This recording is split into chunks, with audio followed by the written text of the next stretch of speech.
बच्चों आज हम एक्सरसाइज 8.3 के क्वेश्चन 5 का डी पार्ट करके इसमें कह रहे हैं सब्सट्रैक्ट दिस फ्रॉम दिस, मतलब ये पूरा एक है, इसमें से हमें ये घटाना है। तो हम पहले इसको लिखेंगे, मैंने पहले इसको लिख लिया माइनस का साइन, इस पूरी टर्म को मैंने ब्रैकेट में रख लिया है, ठीक है, इस पूरी एक्सप्रेशन को, ठीक है। अब हम सॉल्व करते हैं। ये बड़ा ब्रैकेट तभी खुलेगा जब इन सारी टर्म्स के साइन चेंज होंगे, ठीक है। तो पहले हम इधर सॉल्व करते हैं, मैं मल्टीप्लाई कर रही हूँ। अब क्या करना है, हमें इस ब्रैकेट को सॉल्व करेंगे, 4c को इन तीनों टर्म से मल्टीप्लाई करना है। मैं डायरेक्ट मल्टीप्लाई करके लिख रही हूँ, 4c को हम ऐसे मल्टीप्लाई करेंगे क्योंकि मैंने पिछले पार्ट में आप लोगों को पूरा क्लियर करके बताया कैसे कैसे मल्टीप्लाई करते हैं। तो 4c को हम ऐसे मल्टीप्लाई करेंगे तो -4ac आ जाएगा। इधर 4c को हम b से मल्टीप्लाई करेंगे तो 4bc आ जाएगा। 4c को हम c से मल्टीप्लाई करेंगे तो 4c² आ जाएगा, ठीक है, माइनस बड़ा ब्रैकेट एज इट इज। अब 3a को a से करेंगे तो 3a² आ जाएगा, ठीक है। 3a को b से करेंगे तो 3ab आ जाएगा। अब 3a को c से करेंगे तो 3ac आ जाएगा, ठीक है। अब माइनस, अब फिर से अब बाहर माइनस है। ध्यान देने की चीज ये है, जब भी बाहर माइनस है तो पहले हम प्रोडक्ट कर लेंगे और हम बाकी जो सारी टर्म्स है उन सबको ब्रैकेट में रखेंगे। 2b को a से किया 2ab, 2b को b से -b से किया तो -2b², ठीक है। 2b को c से किया तो +2bc, ठीक है। अब ये एक ब्रैकेट था और ये बड़े वाला ब्रैकेट, दोनों ब्रैकेट क्लोज हो गए, ठीक है। ब्रैकेट को ओपन किया है तो क्लोज करना भी जरूरी है, ठीक है। अब यहां से लेते हैं हम -4ac + 4bc + 4c², ठीक है, माइनस। अभी पहले हम ये छोटा ब्रैकेट सॉल्व करेंगे, फिर देन हम बड़ा ब्रैकेट करेंगे। 3a² + 3ab + 3ac।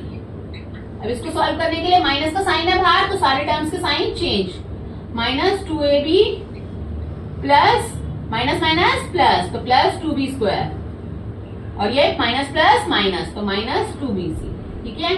छोटा ब्रैकेट हमारा सॉल्व हो गया। अब हम इन टर्म्स को अंदर प्लस माइनस करेंगे, फिर देन इनको खोलेंगे। -4ac + 4bc + 4c², ठीक है। अब ध्यान देने की चीज ये है, कौन सी टर्म सेम है, 3a² है, ठीक है, लिख दिया एज इट इज, और नहीं है हमारा, 2b² भी और नहीं है, ठीक है, +2b² लिख दिया। अब देन ab और ab, 3ab को पहले लिखते हैं, फिर उसके सेम टर्म्स को साथ लिख लेते हैं ना, 3ab - 2ab, ठीक है। अब ac है +3ac - 2bc। भाई पहले मैंने इन दोनों को लिखा, ab वाली टर्म को, फिर मैंने इसको लिखा 3ac को, फिर मैंने इसको लिखा, ठीक है। अब नेक्स्ट आगे सॉल्व करते हैं। -4ac + 4bc + 4c² minus 3a² + 2b²। अब इन दोनों को सॉल्व कर सकते हैं हम सिर्फ, बाकी क्योंकि यही दोनों टर्म सेम है, बाकी तो सब अलग है। 3ab - 2ab तो क्या बनेगा हमारा, सिंपल ab, ठीक है। 3 में से 2 माइनस किया 1 आया तो 1 आगे लगाने की जरूरत नहीं है ab के, ठीक है, प्लस 3ac - 2bc, ठीक है। अब इस ब्रैकेट को हम ओपन करेंगे, जब इस ब्रैकेट को ओपन करेंगे तो क्या होगा, हमारी सारी टर्म्स के साइन चेंज होंगे, ठीक है।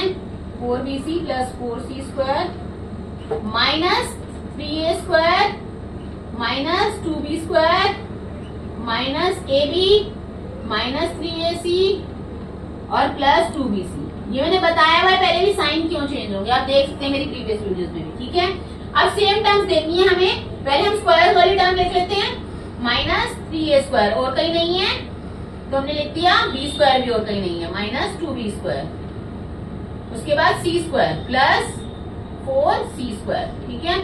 अब हमें क्या लिखना है, ac वाली टर्म, ac 4ac और 3ac एक साथ लिख लेते हैं, -4ac और -3ac, ठीक है। अब क्या बचा हमारा, bc वाली टर्म देखते हैं, 4bc और 2bc प्लस 4bc और 2bc दोनों एक साथ लिख ली, मैं अंडरलाइन करती जा रही हूँ, मैं जो लिख रही हूँ। उसके बाद हमारा क्या बचा, सिर्फ ab बचा, -ab, ठीक है। ऊपर टर्म और नीचे टर्म सेम है, नंबर ऑफ टर्म्स है, ठीक है। बस मैंने आगे पीछे करके लिखी है इसमें और इसमें सेम टर्म्स को, ठीक है। अब स्क्वायर वाली टर्म्स को सिंगल ही है तो उन्हें एज इट इज लिख देंगे, 3a² - 2b² + 4c²।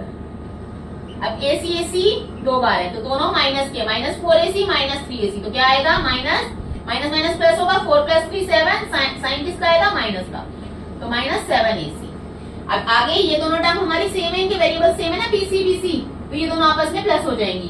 4 + 2 6, 6 BC, ठीक है, और माइनस AB वो अकेला है, ठीक है, दैट्स इट।